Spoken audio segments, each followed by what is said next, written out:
Using a memory palace can make you a better listener. That is the long and short of today's little video. And basically just wanted to share some thoughts on how to be a better listener in conversation. And the way it works with the memory palace, this little trick is basically like this. Imagine you're having a conversation with somebody and you become distracted. Maybe it's from something you wanted to share with that person based on something they said, or maybe it's because of something else that has nothing to do with the conversation. So what do? Once you've noticed you're off track, which is step one, the best place is to put that somewhere else where you can deal with it at an appropriate time. And that's where the memory palace comes in. So you can return to the conversation. And there are lots of reasons you want to return to that conversation. There's a great book out there, The Charisma Myth by Olivia Fox Cabane. And she shares that charisma is actually a learnable skill. That if we can display to some extent power, presence, and warmth, that those are the three basic components of a charismatic personality.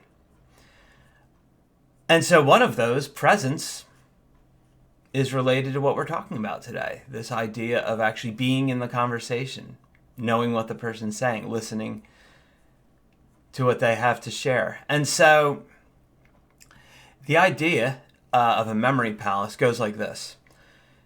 We can store things we can use the space mapping capacities of our nervous system to store other information, sometimes which has nothing to do with space. And basically, it goes like this. Think about a place you know very, very well. Somewhere that if I had to ask you to describe that room, a room is a good place to use, that you could say, I could say, describe it clockwise, starting at the door. And you could say, this furniture, this feature, whatever, without even thinking about it because you're so familiar with it. It's not a list that you memorized. It's something that's already encoded in your memory. And then you use that as a way to memorize things in sequence. So if you're having a conversation with somebody and something comes up that you want to tell them later, okay, let's say you're talking about a new energy efficient car, the Aptera, that is coming out at some point, and you want to tell them about it. Well, it's not your turn to talk. So you take that image and you put that on the first station of that room, of that memory palace. And then you get back in the conversation. And now what you can do when they've taken a chance to breathe, to give you a chance to speak, now you go back to that memory palace and you bring that thing back in. So you've got something to contribute, but you were also there, and you've given evidence that you were there because you're now talking about something that that person was talking about in that conversation. So clearly this is not the best tutorial on memory palaces, and it's not the only tip for being a good listener. I've just found this to be useful in a very distracted world. I found it easy to be able to take the thing I want to share, put it aside, and get back to listening to what the person has to say. So I hope this is a useful tip for you.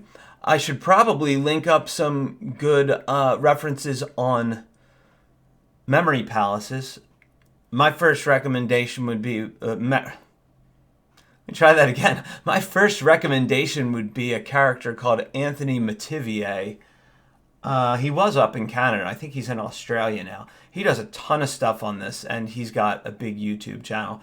Let me see if I can get a basic memory palace primer on there and give it a whirl. So I hope this is useful. I hope you all are doing well. Good luck out there in your conversations and with your charisma and your relationships. And just have a wonderful week out there in this insane, crazy, wild world. Best wishes, everybody. If you like this kind of thing, stop by whiterabbithypnosis.com so you can pick up a few more tips and tricks for your adventure. Be seeing you.